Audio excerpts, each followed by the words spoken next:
ആവർത്തിച്ചുകൊണ്ടിരിക്കുകയാണ്. 24 programme 24 അടിത്തറ, അതിൻ്റെ ground work 24 പ്രോഗ്രാമാണ്. അത് കഴിഞ്ഞിട്ടേ ബാക്കി കാര്യങ്ങളുള്ളൂ. അപ്പോൾ അതിൽ കൂടി നമ്മൾ ഒരു പുതിയ ജീവിതത്തിലേക്ക് തിരിച്ചു വരുവാണ്. ഒരു പുതിയ ജീവിതത്തിലേക്ക് തിരിച്ചു വരിക എന്ന് പറയുന്നത് മാത്രം. അത് പ്രവർത്തനത്തിൽ വരുമ്പോഴത്തേക്കും കുറച്ച് ഞാൻ പറഞ്ഞല്ലോ, കുറേ സമയം പിടിക്കും. അതിന് ഏറ്റവും സഹായിക്കുന്നത് പരസ്പരം പങ്കുവയ്ക്കുക എന്ന് പറഞ്ഞൊരു പരിപാടി. അത് ഈ പ്രോഗ്രാമിൽ മാത്രമേ, വേൾഡിൽ തന്നെ ഈ ഒരു പ്രോഗ്രാമിൽ കൂടി ആൾക്കാർ മനസ്സിലാക്കുന്നത് പരസ്പരം പങ്കുവയ്ക്കുക. എങ്ങനെയാണ് പരസ്പരം പങ്കുവയ്ക്കുക? ഒരാളുടെ അനുഭവം അയാളൊരു തുറന്ന പുസ്തകമായിട്ട്, ആ അനുഭവത്തിൽ നെഗറ്റീവും പോസിറ്റീവായിട്ടുള്ള കാര്യങ്ങൾ അയാൾ തുറന്നു വയ്ക്കുമ്പോൾ അതിൽ നിന്ന് പെറുക്കിയെടുക്കാം, അതിൽ നിന്ന് സ്വീകരിക്കാൻ പറ്റും, നമുക്ക് മനസ്സിലാക്കാൻ പറ്റും എന്താണ് പോസിറ്റീവ്, എന്താണ് നെഗറ്റീവ്. ജീവിതത്തിന് നിലനിൽക്കാൻ സഹായിച്ചിട്ടുള്ള ഏത് കാര്യങ്ങളാണ്, നിലനിൽപ്പില്ലാതെ മരണത്തിലേക്ക് നയിക്കുന്നത് ഏത് കാര്യങ്ങളാണ്. ഇത് വേർതിരിച്ചറിയാൻ അതുപോലെ ഒരു പ്രോഗ്രാം വേറെ ഇല്ല. എത്ര ലളിതമാണത്. അപ്പോൾ ഇത് കുറേ നാളും മനസ്സിലാക്കി കഴിയുമ്പോൾ ആൾക്കാർ പിന്നെ അതിനെ വിമർശിക്കാൻ തുടങ്ങും. വിമർശനം ഭയങ്കര എളുപ്പമാണ്. പക്ഷെ എല്ലാവർക്കും കിട്ടിയത് ഈ തുറന്ന പുസ്തകത്തിൽ നിന്നുള്ള ആ അത്ഭുതകരമായിട്ടുള്ള വിവരങ്ങൾ, അതിലടങ്ങിയ ഇമോഷൻസ്. പലപ്പോഴും ഈ പ്രോഗ്രാമിൽ ഞാൻ പല ഫിസിക്കൽ മീറ്റിങ്ങിലും അറ്റൻഡ് ചെയ്തിട്ടുണ്ട്.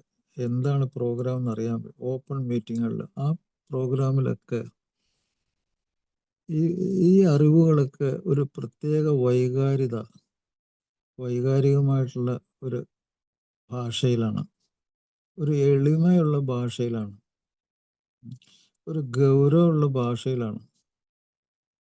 പലപ്പോഴും അതിൽ തമാശകളൊക്കെ ഉണ്ടെങ്കിലും ആ വേദന നിറഞ്ഞ തമാശകൾ പോലും, അതിൽ പോലും ചിന്തിക്കാൻ കുറേ കാര്യങ്ങളുണ്ടായിരുന്നു.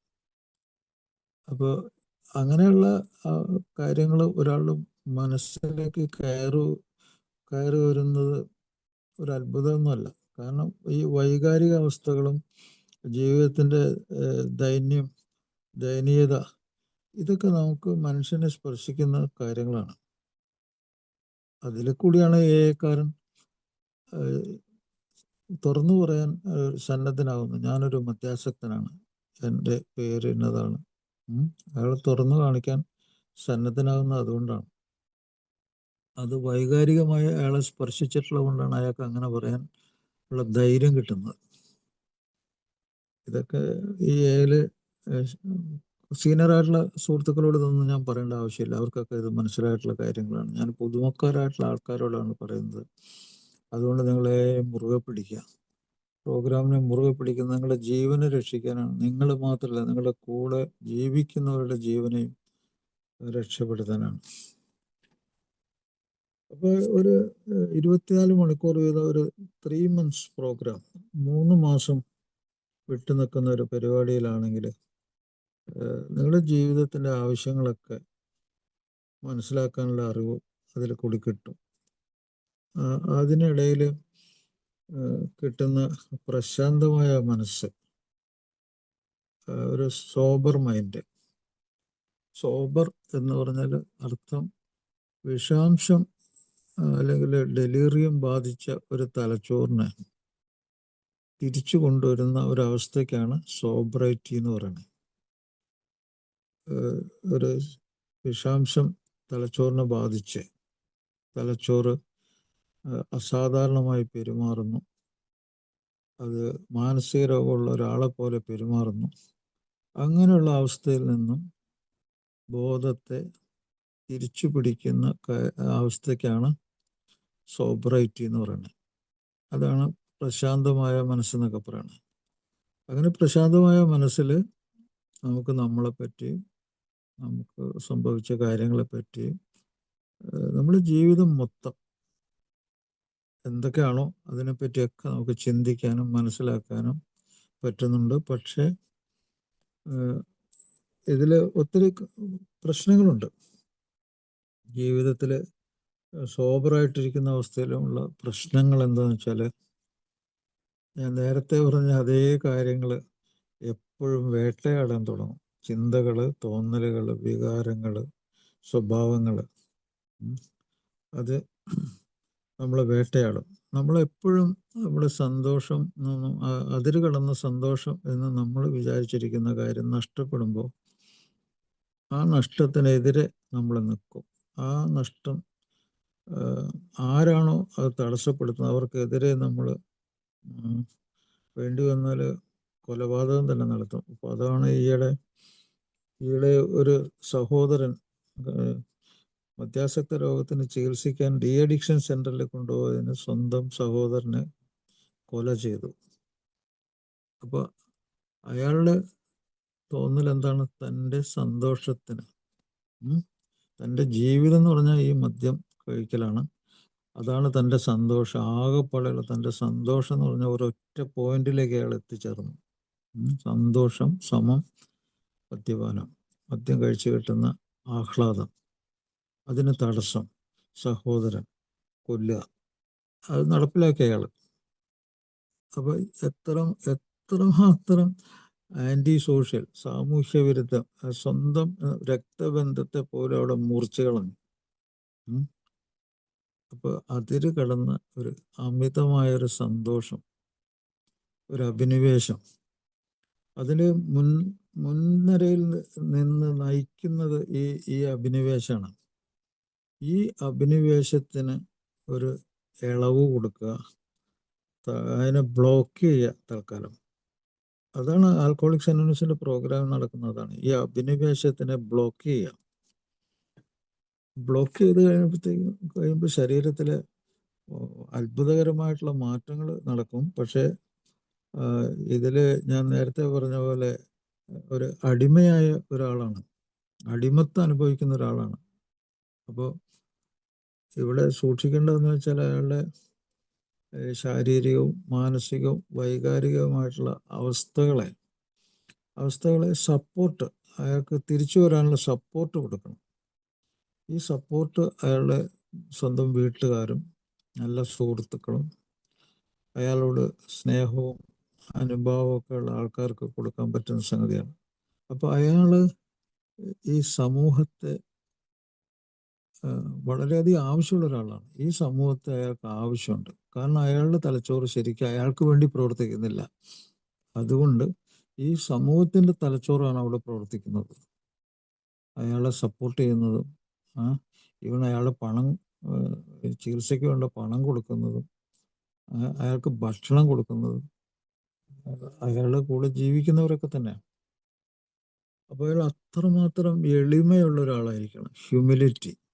അപ്പോൾ ആൽക്കഹോളിക്സ് അനോണിമസ് ഈ കാര്യങ്ങളാണ് സ്വഭാവത്തിൽ വരുന്ന മാറ്റം. മാനസാന്തരത്തിന് വേണ്ടി ഒരു മദ്യാസക്തന് ഈ പ്രോഗ്രാം ഇങ്ങനെയുള്ളൊരു പ്രോഗ്രാം ആയില്ലെങ്കിൽ എങ്ങനെയാവുന്നു ആലോചിച്ച് നോക്കുക. അയാൾക്ക് ശരിയായ ഒരു മാനസാന്തരം വേണമെങ്കിൽ അയാളുടെ ഈഗോ, അയാളുടെ അഹന്ത അയാളെ ദൂരെ എടുത്ത് കളയണം. അയാളുടെ നിർബന്ധങ്ങൾ, വിധേയത്വങ്ങളൊക്കെ മാറ്റാൻ ധൈര്യം കാണിക്കണം. അയാൾക്ക് എപ്പോഴും ആളുകളെ, നല്ല മനുഷ്യരെ അയാൾക്ക് ആവശ്യമുണ്ട്. അയാൾ ചെറിയ കുട്ടിയെ പോലെ തന്നെയാണ്. അയാൾക്ക് സ്വന്തം വഴി കാണാനായിട്ട് പറ്റാത്ത ഒരു കുട്ടിയെ പോലെ അയാൾക്ക് ആ വഴി കാണുന്നത് വരെ സഹായം ആവശ്യമുണ്ട്. അപ്പോൾ അതിന് ഹ്യൂമിലിറ്റി ആവശ്യമുണ്ട്. ഇതെല്ലാം ആൽക്കഹോളിക്സ് അനോണിമസിൽ ലിറ്ററേച്ചർ വായിച്ചു കഴിഞ്ഞാൽ അറിയാം. പ്രോഗ്രാമിൽ അതുണ്ട്. പ്രോഗ്രാം ഡെയിലി വായിക്കുമ്പോൾ അതിലുണ്ട്. അതൊക്കെ പ്രാക്ടീസ് ചെയ്ത് കഴിഞ്ഞാൽ നമ്മുടെ ജീവിതം നമുക്ക് തിരിച്ചു കിട്ടും എന്നുള്ളത് ഏകദേശം ഉറപ്പായ കാര്യമാണ്. അല്ലെങ്കിൽ ഇങ്ങനെ 15 വർഷം 20 വർഷമൊക്കെ ഈ പ്രോഗ്രാം മനസ്സിലാക്കി ജീവിക്കാൻ പറ്റുന്ന ആളുകളുണ്ടാവുമല്ലോ. അപ്പോൾ അതാണ് ഇതിൻ്റെ മഹത്വം. മറ്റേ സയൻറ്റിഫിക് ആയിട്ട് പറയുകയാണെങ്കിൽ ഇപ്പം ജീവിതം പുറമേക്കുള്ള ജീവിതമാണ് നമ്മൾ പറഞ്ഞത്. പുറമേക്കുള്ള ഒരു ജീവിതത്തിൻ്റെ കാര്യമാണ്. അകമേക്കുള്ള ഒരു ഫിസിക്കൽ ബോഡി, ആ ബോഡിയുടെ ഉള്ളിലുള്ള ഈ പറഞ്ഞ ശരീരം, കോശങ്ങൾ, അതിൻ്റെ ഉള്ള ബിഹേവിയർ, അതൊക്കെ ആന്തരികമായിട്ട് ആണെങ്കിൽ നമ്മൾ ഓരോ അവയവം എടുത്താലും അവയ്ക്കുള്ളിൽ നടക്കുന്ന ക്രമീകരണങ്ങളുണ്ട്. ഓർഡർ എന്ന് പറയും. ഓർഡർ. നമ്മൾ സാധാരണ ഈ ലോകത്തിൽ തന്നെ ഒരാൾ പിറന്നു വീണ് കഴിഞ്ഞ ഉടനെ തന്നെ ഏത് നിമിഷവും മരിച്ചു പോകുന്നൊരവസ്ഥയല്ലേ? ഏത് നിമിഷവും മരിച്ചു പോകും. പിറന്നു വീണ ഒരു ആൾക്ക് സഹായം കിട്ടിയില്ലെങ്കിൽ ഏത് നിമിഷവും, പ്രത്യേകിച്ച് മനുഷ്യക്കുട്ടികൾ ഭയങ്കരമാണ്. മനുഷ്യക്കുട്ടികൾ പെട്ടെന്ന് തന്നെ ഇല്ലാതാവും. അതിന് 24 hour സപ്പോർട്ട് അതിന് എപ്പോഴും വേണം. അപ്പോൾ ഈ സപ്പോർട്ട് എങ്ങനെയാണ്? ഓർഡർ ടു ഓർഡർ, ക്രമീകരണം. ഇവിടുത്തെ ഇപ്പോൾ പുറത്തുള്ള കാലാവസ്ഥയിലെ ചൂട്, തണുപ്പ്, അതെല്ലാം അസഹ്യമായി കഴിഞ്ഞാൽ അത് മാത്രം മതി മരണം വരാനായിട്ട്. അപ്പോൾ ശരീരം എന്ന് പറഞ്ഞ ആ വസ്തു, it's A matter, biological matter എന്നൊക്കെ പറയാം. ഒരു ജൈവ പിണ്ഡം എന്നൊക്കെ നമ്മൾ വേണമെങ്കിൽ പറയാം. മാറ്റർ എന്ന് പറഞ്ഞാൽ പിണ്ഡം, ബയോളജിക്കൽ മാറ്റർ. അത് ഫിസിക്കൽ മാറ്ററാണ്, ഒരു ഭൗതികമായിട്ടുള്ള സാധനമാണ്, ഒരു കെമിക്കൽ ആക്ഷൻ നടക്കുന്ന ഒരു മാറ്ററാണ്. അപ്പോൾ അവിടെ ഫിസിക്കൽ, കെമിക്കൽ, ബയോളജിക്കൽ ആയിട്ടുള്ള മാറ്റങ്ങൾ നടക്കുന്ന ഒരു സംഗതിയാണത്. അതിൻ്റെ ഉള്ളിൽ ഓർഡറുണ്ട്, ക്രമത്തിൻ്റെ ഉള്ളിൽ ക്രമം ഉണ്ടാക്കിക്കൊണ്ട് അത് മുന്നോട്ട് പോവാണ്. മദ്യം കഴിക്കുമ്പോഴത്തേക്കും മനസ്സിലാക്കുക, അത് ഓർഡർ ഡിസോർഡർ ആകുന്നു. ഓർഡർ ബിക്കമിങ് ഡിസോർഡർ, ക്രമം ഇല്ലാതാകുന്നു. അപ്പോൾ ഈ പറഞ്ഞ ഈ ശരീരം ചെയ്യുന്ന എന്താണ്? നമ്മുടെ വൈറ്റൽ ഫങ്ഷൻസ്, നിങ്ങളുടെ പൾസ്, ബ്ലഡ് പ്രഷർ, നിങ്ങളുടെ ശ്വാസത്തിൻ്റെ റേറ്റ്, ഇതെല്ലാം നിങ്ങൾ ഓരോ ദിവസം കണക്ക് കൂട്ടി റെക്കോർഡ് ചെയ്ത് അതെല്ലാം ഒരുപോലെ ഇരിക്കും. ഓരോ ദിവസവും ഒരേപോലെ ഇരിക്കുന്നു.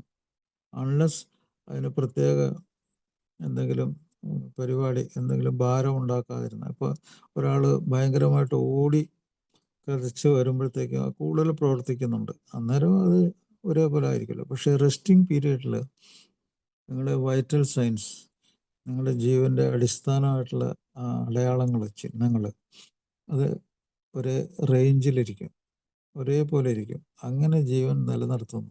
അതിൻ്റെ അർത്ഥം അത് ഓർഡർ ടു ഓർഡറാണ്. ക്രമത്തിൽ നിന്ന് ക്രമത്തിലേക്ക് കൊണ്ടുപോകാൻ ഈ സാധനത്തിന് കഴിയുന്നുണ്ട്. ഇന്നത്തെ ക്രമം തന്നെ അടുത്ത ദിവസത്തെയും ക്രമമായിട്ട് കൊണ്ടുപോകും. അതിൻ്റെ ഉള്ളിലേക്ക് കുഴപ്പങ്ങൾ ഉണ്ടാക്കുമ്പോൾ, ഇപ്പോൾ അമിത ഭക്ഷണം, അതായത് ഫുഡ് അഡിക്ഷൻ, അല്ലെങ്കിൽ ഡ്രഗ് അഡിക്ഷൻ, മറ്റ് ഡ്രഗ് അഡിക്ഷൻ, ആൽക്കഹോൾ അഡിക്ഷൻ, ഇങ്ങനെയൊക്കെ വരുമ്പോഴത്തേക്ക് ക്രമം ഇല്ലാതാവുന്നുണ്ട്.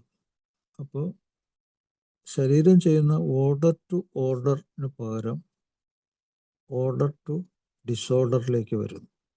പക്ഷെ വീണ്ടും ശരീരം പ്രവർത്തിക്കുന്നു, ശരീരത്തിലെ കോശങ്ങൾ, സിസ്റ്റം പ്രവർത്തിക്കുന്നു. ആ ഡിസോർഡറിലും അതിനെ ഓർഡറിലേക്ക് കൊണ്ടുപോകാൻ കിണഞ്ഞ് ശ്രമിക്കുന്നു. ഡിസോർഡർ, ക്രമമില്ലാത്ത മാരകമായ മരിക്കുന്നവരും വിടുന്നില്ല. അതിനെ ക്രമത്തിലേക്ക് കൊണ്ടുവരാനായിട്ട് ശരീരം കിടന്ന് കണ്ടമാനം പണിയെടുക്കുന്നുണ്ട്. അപ്പോൾ ഇതാണ് നമ്മുടെ ശരീരം ചെയ്യുന്ന പരിപാടികൾ. അപ്പോൾ എന്താണ് ജീവിതം എന്ന് ചോദിച്ചാൽ, ഒരു സയൻറ്റിസ്റ്റ്, ഒരു ശാസ്ത്രജ്ഞൻ പറയുന്നത് എന്താണെന്നറിയും? മരിച്ച് ചീഞ്ഞു പോകാതിരിക്കാൻ ഒരു ശരീരം ചെയ്യുന്ന പ്രവൃത്തിക്കാണ് ജീവിതം. ആ ജീവിതത്തിൻ്റെ സയൻറ്റിഫിക് അടിസ്ഥാനത്തിൽ പറയും, ശരീരം ചീഞ്ഞു പോകാതിരിക്കാൻ അത് ചെയ്യുന്ന പരിപാടിയാണ് ജീവിതം. പുറമേക്ക് നമ്മൾ ചെയ്യുന്നത്, പുറമേക്ക് നമുക്ക് ക്രമം വേണം. ആ ക്രമമാണ് നമ്മൾ ബോധത്തിൻ്റെ ഉള്ളിലാണ് അത് നടക്കുന്നത്. നമ്മൾ ബോധത്തിൻ്റെ ഉള്ളിലാണ് പുറമേക്കുള്ള എല്ലാ കാര്യങ്ങളും നടക്കുന്നത്. ആ ബോധത്തിനെ പോലും തകരാറിലാക്കുന്നുണ്ട് മദ്യം, മറ്റു ലഹരി വസ്തുക്കൾ, മാനസിക രോഗങ്ങൾ. അല്ലെങ്കിൽ മദ്യത്തിൻ്റെ വിഡ്രോവൽ സിംറ്റംസ്, മദ്യം ടോളറൻസ് ലെവൽ കഴിഞ്ഞ് അമിതമായിട്ട് നടത്തുന്ന കൊലപാതകങ്ങൾ, വസ്തുക്കൾ നശിപ്പിക്കൽ, കാറൊക്കെ കത്തിക്കൽ, അല്ലെങ്കിൽ മറ്റൊരാളെ പറ്റി അവനെ കൊന്നാലേ ശരിയാവുള്ളൂ, അവൻ എൻ്റെ ശത്രുവാണ്, അങ്ങനത്തെ ചിന്ത ഇങ്ങനെ 24 മണിക്കൂറും വേട്ടയാടിക്കൊണ്ടിരിക്കുന്നു. എത്ര ആളുകൾ അങ്ങനെ ഇപ്പം അങ്ങനെ നടന്നുകൊണ്ടിരിക്കുന്ന അങ്ങനെ സംഭവങ്ങൾ ടി വിയിലും ഇതിലൊക്കെ വന്നിട്ടും അതിനെപ്പറ്റി അത് മനസ്സിലാക്കേണ്ട കാര്യമല്ലേ? അത് എന്താണിതെന്നൊക്കെ നമ്മളൊരു ചിന്ത വരില്ലേ? അതാണ് മദ്യാസക്തി, മറ്റു ലഹരിയുള്ള ആൾക്കാർ. 25% ആൾക്കാർ ഒരു ആശുപത്രി വിസിറ്റ് ചെയ്യുന്ന ഒരു സാധാരണ ആളുകളുടെ ഇടയിൽ 25 പേരും മദ്യത്തിൻ്റെ ഉള്ളിലാണെന്ന് പറയുന്നത് ഇപ്പോഴത്തെ കാലത്ത്. ഒരു സാധാരണ ആശുപത്രിയിലേക്ക് മദ്യാസക്തിന് ചെല്ലേണ്ട ആവശ്യമൊന്നുമില്ല. അയാൾക്ക് വേണമെങ്കിൽ അവിടെ രോഗിയായിട്ട് വേണേൽ ചെല്ലും, അല്ലാതെ അയാൾ തള്ളിക്കയറി ചെല്ലേണ്ട ആവശ്യം. ഈയിടെ ഈ താമരശ്ശേരി ആശുപത്രിയിൽ ഒരു മദ്യാസക്തൻ മദ്യം കഴിച്ചെന്ന് അയാൾ സമ്മതിക്കുന്നുണ്ട്. മദ്യം കഴിച്ച അയാൾ ഒരു വലിയ കുടുവാളുമായിട്ട് വന്ന് അയാളൊരു ഡോക്ടറെ വെട്ടി, ഡോക്ടറെ ശരീരത്തിലേക്ക് വെട്ടി. ആ വെട്ടുന്നതിനെ അയാൾ ന്യായീകരിക്കുകയാണ്. ആ ഡോക്ടറും അയാളുടെ മകൾക്ക് എന്തോ ചികിത്സ കൊടുത്ത് അയാളുടെ സുഖേണ്ട വിവരം അറിയാനാണ്. ആ വിവരം അയാൾക്ക് കിട്ടാത്തതുകൊണ്ടാണ് വെട്ടിയത്. അപ്പോൾ ആ വിവരം അറിയേണ്ട ഡോക്ടറല്ല അയാൾ വെട്ടിയത്, അയാൾ ഇത് കണ്ടൊരു ഡോക്ടർ അങ്ങ് വെട്ടി. അപ്പോൾ എന്താണ് അയാളുടെയൊക്കെ അയാൾ എന്തുകൊണ്ട് അങ്ങനെയൊക്കെ ചിന്തിക്കുന്നത്? അതാണ് പാരനോയിഡ് ഐഡിയാസ് എന്ന് പറയുന്നത്. ഒരാളെ കൊല്ലാൻ വേണ്ടിയുള്ള ചിന്തകളായിട്ട് നടക്കുന്ന ആളാണ് അയാൾ. അയാളുടെ മനസ്സിൽ നിന്ന് ആ ചിന്ത പോവില്ല. അപ്പം ഇങ്ങനത്തെ മാരകമായിട്ടുള്ള മാനസിക രോഗങ്ങളുള്ള ഒരു പരിപാടിയാണിത്. അതിൽ നിന്ന് നമ്മുടെ പുതുതായിട്ട് വന്ന സുഹൃത്തുക്കളോട് എനിക്ക് പറയാനുള്ളത്, ഇപ്പോൾ ഞാൻ ഈ രോഗത്തെ പറ്റി വളരെ മിനിമം കുറേ കാര്യങ്ങൾ പറഞ്ഞു. പക്ഷേ നമ്മുടെ ശരീരത്തിൻ്റെ ഉള്ളിലുള്ള അവയവങ്ങളിലേക്കും ഈ മദ്യം മറ്റു ലഹരി വസ്തുക്കളും കയറിയിട്ട് കുഴപ്പമുണ്ടാക്കുന്നുണ്ട്. അപ്പോൾ അതിൽ ഏറ്റവും കൂടുതൽ മാരകമായിട്ടുള്ള കുറച്ച് സംഗതികളാണ് ഈയിടെ ഇറങ്ങിയിട്ടുള്ള MDMA എന്ന് പറയുന്ന സംഗതിയും കന്നാബിസും ഒക്കെ കൂടി അല്ല ഒരുമിച്ച് ഉപയോഗിക്കുന്ന ആൾക്കാർ. ഈ MDMA പോലും വാസ്തവത്തിൽ വായിലൂടെ ഈ സിഗരറ്റിലൂടെയൊക്കെ വലിക്കുന്ന ആൾ പെട്ടെന്ന് പ്രവർത്തനം കിട്ടാൻ വേണ്ടി അത്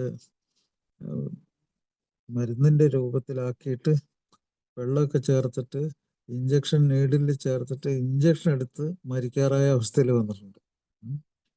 അപ്പോൾ അങ്ങനെയുള്ള ആ അവസ്ഥയിൽ ആ ബ്രെയിൻ പ്രവർത്തിക്കുന്നത് ഭയങ്കര അതിസാഹസികമായിട്ടുള്ള അവസ്ഥയാണ് കേട്ടോ. അത് ഞാനിപ്പോൾ നേരത്തെ ഒരു പാരനോയിഡ് ഐഡിയ പറഞ്ഞല്ലോ, ഒരാളെ കൊല്ലുന്ന കാര്യം, കൊല്ലാനുള്ള ആഗ്രഹത്തിൻ്റെ കാര്യം പറഞ്ഞല്ലോ. അപ്പോൾ MDMA ഉപയോഗിക്കുന്ന ഒരാൾ ഒരു ആശുപത്രിയിൽ ചികിത്സയിലിരിക്കുകയാണ്. അയാൾക്ക് തോന്നുന്ന ഒരു തോന്നൽ ഞാൻ പറയാം. അവിടുത്തെ ഒരു സിസ്റ്ററോട്, ഒരു കൗൺസിലറോട് പറയുകയാണ്,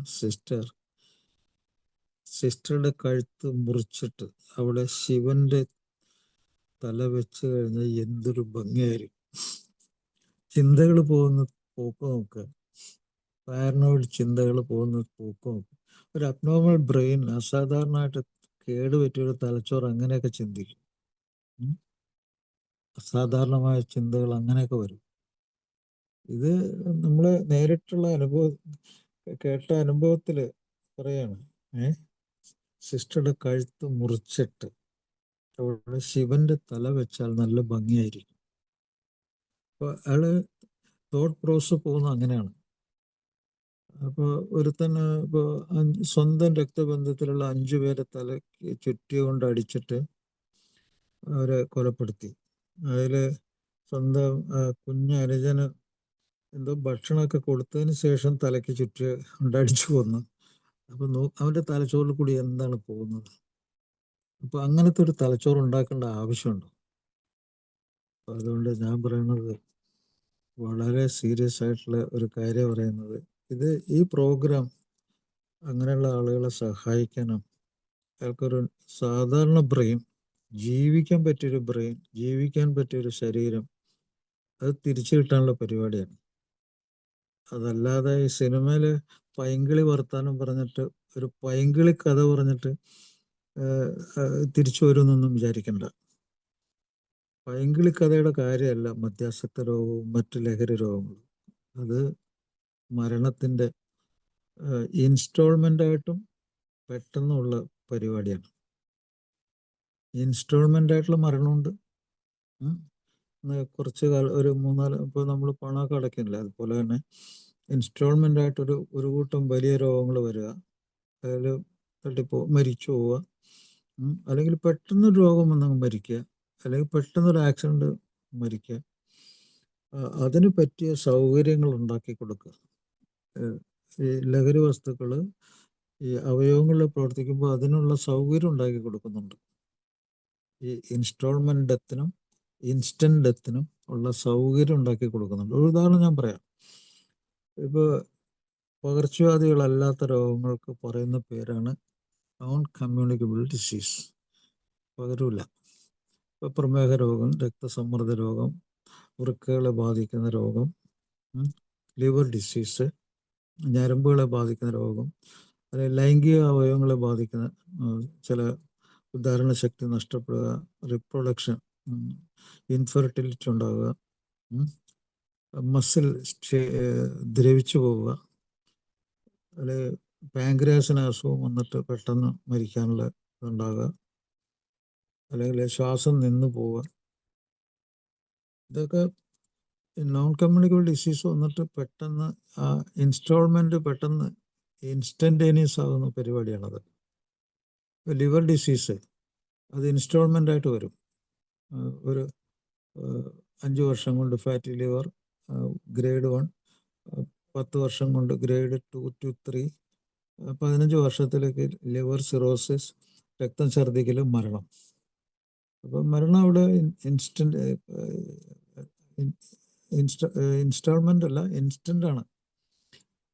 ഇൻസ്റ്റാൾമെൻ്റ് എന്താണ്? കരളിലെ കൊഴുപ്പ് അടിഞ്ഞുകൂടി, അത് വീണ്ടും അടിഞ്ഞുകൂടി, അതിൻ്റെ ഗ്രേഡ് ഇങ്ങനെ കൂടി വന്നു, ലിവർ സിറോസായി, ലിവർ ക്യാൻസർ ആകാം. ലിവർ സിറോസിസ് ചിലപ്പോൾ ലിവർ ക്യാൻസർ ആകാം. അപ്പോൾ അങ്ങനത്തെ അനുഭവങ്ങൾ. പാങ്ക്രിയാസിൻ്റെ അസുഖം വന്നാലോ, പാങ്ക്രിയാറ്റൈറ്റിസ് എന്ന് പറഞ്ഞാൽ ആൽക്കഹോളിക് പാങ്ക്രിയാറ്റൈറ്റിസ്, അത് ഇൻസ്റ്റാൾമെൻ്റ് ആയിട്ട് വരാം. അത് വന്നു കഴിഞ്ഞാൽ ഒരു 24 മണിക്കൂറുള്ള മരണങ്ങൾ ഞാൻ കണ്ടിട്ടുണ്ട്. 12 പേര് ഞാൻ കണ്ടതിൽ ഒരു 3 പേര് മാത്രമേ രക്ഷപ്പെട്ടിട്ടുള്ളൂ, ബാക്കി എല്ലാവരും മരിച്ചു. അതുപോലെ ഇപ്പോൾ ഉദാഹരണത്തിന് കിഡ്നി ഡിസീസ്, ലിവർ ഡിസീസ് വന്നാൽ അതിനെ പിന്തുടർന്ന് കിഡ്നി ഡിസീസ് വരും. അതുപോലെ ഇപ്പോൾ ഒരു ഡോക്ടർക്ക് പൊട്ടാസ്യം കുറഞ്ഞു പോയിട്ട് ഹാർട്ടിനെ ബാധിച്ച് സീരിയസ് ആയിട്ട് കിടക്കാമെന്ന് പറഞ്ഞു.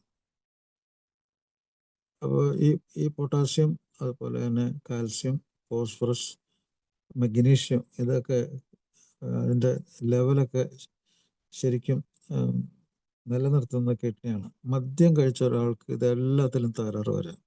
അത് പെട്ടെന്ന് വരാം, ഇൻസ്റ്റാൾമെൻ്റ് ആയിട്ട് വരാം, ഇൻസ്റ്റൻ്റ് ആയിട്ടും വരാം. ഇപ്പോൾ പൊട്ടാസ്യം അങ്ങോട്ട് പെട്ടെന്ന് അങ്ങ് കൂടി ഇൻസ്റ്റൻ്റ് ആയിട്ട് ഹാർട്ട് നിന്ന് പോകാം. പൊട്ടാസ്യം കുറഞ്ഞിട്ട് ഹാർട്ടിൻ്റെ പമ്പിങ്ങിന് ശക്തി, മസിലിന് ശക്തി കുറയുക. ഇതൊക്കെ ആശുപത്രി ചെന്ന് പരിശോധിക്കാനുള്ള ഒരു അവസരം കിട്ടുവാണെങ്കിൽ മാത്രമേ അയാൾ ജീവിച്ചിരിക്കുള്ളൂ. അല്ലെങ്കിൽ അയാൾ മരിച്ചിട്ടാണ് ശവം അവിടെ എത്തുള്ളൂ. അല്ലെങ്കിൽ ഒരു ആക്സിഡൻറ്റ്, മദ്യം കഴിച്ചിട്ട് വണ്ടി ഓടിച്ചിട്ട് ഒരു ആക്സിഡൻറ്റ്. അതുകൊണ്ട് ഞാൻ പറയുന്നത് ദിസ് സീരിയസ് ഡിസീസ്. അപ്പോൾ ഈ പാർശ്വവാദികളല്ലാത്ത രോഗങ്ങളൊക്കെ പെട്ടെന്ന് നടപ്പിലാവും ഇതിൻ്റെ ഉള്ളിൽ. അതിന് കഴിക്കുന്ന മരുന്നുകൾ ഫലിക്കാതെ വരും. ഇപ്പോൾ ഉദാഹരണത്തിന് പ്രമേഹ രോഗമുള്ള ആൾക്ക് കഴിക്കുന്ന മരുന്നൊന്നും ഫലിക്കാതെ വരും, അല്ലെങ്കിൽ അത് അപകടത്തിലേക്കാവും. അത് പെട്ടെന്ന് ഷുഗർ കുറഞ്ഞു പോവുക, പെട്ടെന്ന് പ്രഷർ കുറഞ്ഞു പോവുക, പെട്ടെന്ന് ബോധത്തിന് തകരാറ് വരിക, പെട്ടെന്നുള്ള. അപ്പോൾ ഇങ്ങനത്തെ ഒക്കെ ഉള്ള കാര്യങ്ങൾ നമ്മൾ മനസ്സിലാക്കിയിരിക്കണം. ഒരിക്കൽ കൂടി എല്ലാവർക്കും ഈ പ്രോഗ്രാമിൽ കൂടി ഒരു സുബോധ ജീവിതം തിരിച്ചു കിട്ടട്ടെ എന്ന് ഞാൻ പ്രാർത്ഥിക്കുന്നു. Thank you. നമുക്ക് ഇനി എന്തെങ്കിലും പ്രധാനപ്പെട്ട കാര്യങ്ങളെ കുറിച്ച് സംശയം ഉണ്ടെങ്കിൽ നമുക്ക് അത് സംസാരിക്കാം. Thank you.